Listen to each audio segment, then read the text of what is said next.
Olá, bem-vindos. Eu sou um investigador de falhas. E hoje a gente vai fundo no porquê humano por trás de um dos piores, se não o pior desastre industrial da história. O nosso foco aqui não é só o que quebrou, sabe? É entender as decisões, uma a uma, que deixaram tudo aquilo quebrar de uma só vez. Parem pra pensar um pouquinho. Sabe aquele barulho estranho no carro? Ou aquele e-mail que a gente olha e pensa, depois eu vejo? Acho que todo mundo já passou por isso. Pois é, a nossa análise de hoje é justamente sobre o que acontece quando esse tipo de confiança, sabe? Essa certeza de que tá tudo bem, acontece numa escala industrial. E quando não se ignora só um sinalzinho, mas vários. Vamos ver no que isso deu? Ok, para a gente entender o tamanho do desastre, a gente precisa primeiro dar um passo para trás e entender o sonho. É porque essa história não começa com uma fábrica que todo mundo já via como perigosa. Pelo contrário, ela começa com uma promessa, uma grande promessa de um futuro bem melhor. A gente está falando dos anos 70. A Índia estava numa verdadeira batalha contra a fome. Sabe, o desafio era imenso. Alimentar uma população que não parava de crescer. Então, aumentar a produção industrial e garantir comida para milhões de pessoas, isso era a prioridade número um. E a tecnologia, principalmente a indústria química, parecia ser a grande solução, a bala de prata.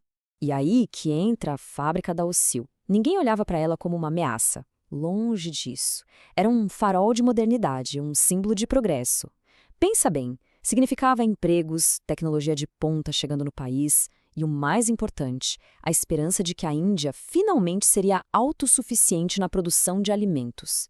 Era literalmente o sonho se tornando realidade bem ali, em Borro. Só que a gente sabe que todo sonho pode virar um pesadelo. E essa virada, essa transição, ela não aconteceu de uma hora para outra. Não foi um raio em céu azul. Foi uma série de pequenas decisões. Coisas que, na hora, pareciam insignificantes, sabe? Mas que, uma a uma, foram comprometendo a segurança. Gosto de pensar nisso como uma corrente. Cada decisão errada era um elo que se quebrava. E aqui tem um detalhe que, para mim, é fascinante e assustador. O primeiro sinal de alerta de verdade não foi um alarme piscando, não foi um relatório técnico cheio de gráficos. Foram 5 vacas. 5 vacas mortas envenenadas pela água que vazou da fábrica. Foi tipo um pequeno tremor antes do grande terremoto. E o que a empresa fez? Simplesmente pagou uma indenização para os donos dos animais e vida que segue. O primeiro elo daquela corrente de segurança foi completamente ignorado. Agora, olhem só isso. O contraste aqui é gritante.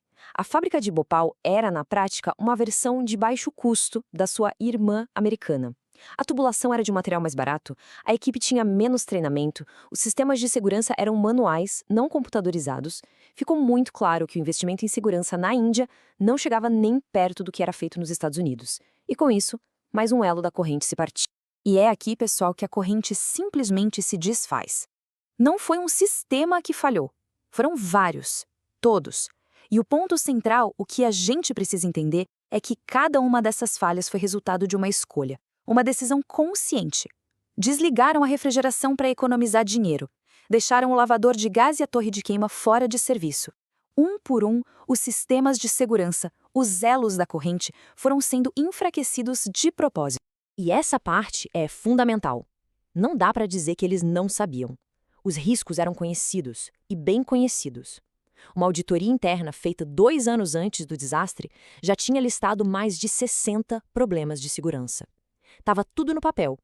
Mas aí o gerente americano que insistia nessas questões de segurança, um tal de Warren Woomer, foi substituído. Os avisos foram parar numa gaveta. Então, o cenário estava montado. Todos os elos da segurança quebrados. A corrente estava por um fio. E na noite de 2 para 3 de dezembro de 1984, a pressão veio com tudo. E a partir daí, tudo começou numa velocidade assustadora.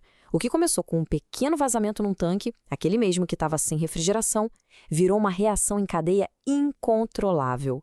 A pressão e a temperatura dispararam, e quando a válvula de segurança finalmente estourou, já era. Não tinha mais nada para impedir o desastre.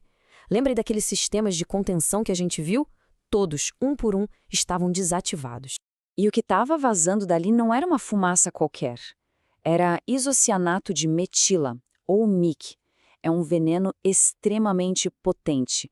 E talvez a característica mais cruel desse gás é que ele é mais pesado que o ar. O que isso significa? que ele não sobe e se dissipa no céu. Não, ele abraça o chão. Ele se move rente ao solo, como se fosse um cobertor invisível e mortal. Mais de 40 toneladas. É até difícil de imaginar o que isso significa. 40 toneladas de um veneno em forma de gás, simplesmente despejadas sobre as comunidades superpovoadas que ficavam ali, ao redor da fábrica. E aqui vem a parte mais trágica, a ironia mais cruel daquela noite. No pânico, o instinto das pessoas foi fugir, sair de casa, correr. Só que ao fazer isso, elas correram diretamente para a nuvem de gás que estava no chão. Elas mergulharam no veneno. O instinto de sobrevivência acabou levando milhares à morte. O número imediato foi de quase 3.800 pessoas. A nuvem de gás acabou se dissipando, claro. Mas a história está longe de ter acabado.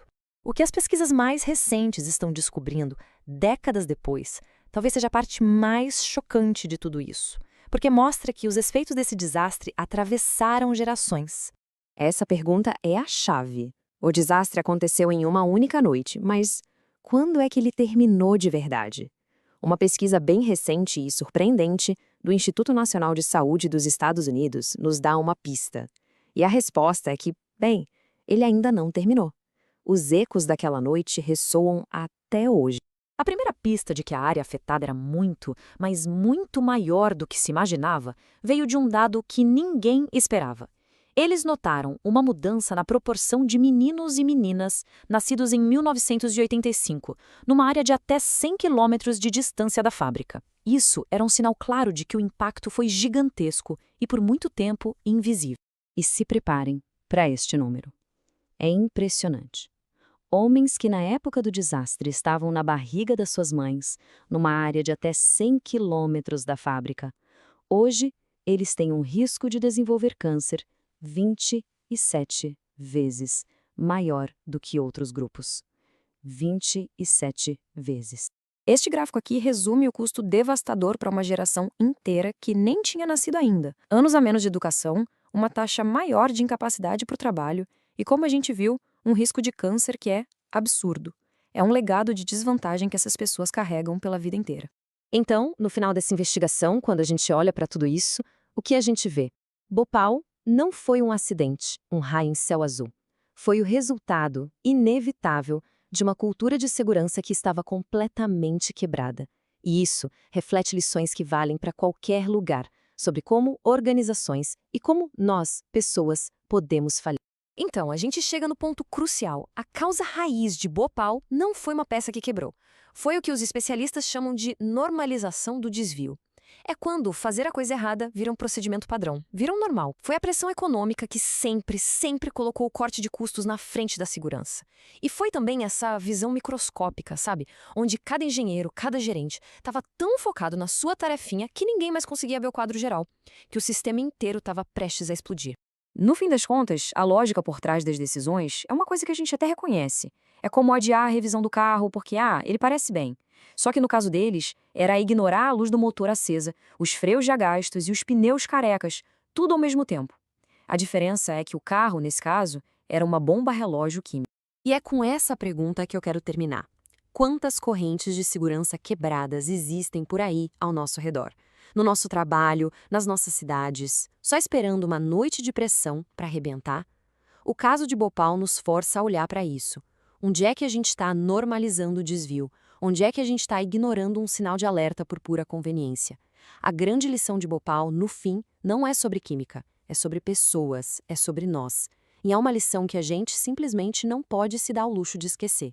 Se essa história te fez pensar, deixa aqui um comentário com a sua reflexão. Se você curte esse tipo de conteúdo que tenta ir um pouco mais fundo, deixa um like pra gente. E se conhecer alguém que também se amarra em entender como sistemas complexos falham, compartilha. E claro, para continuar nessa jornada de investigação com a gente, se inscreve aí. Até a próxima!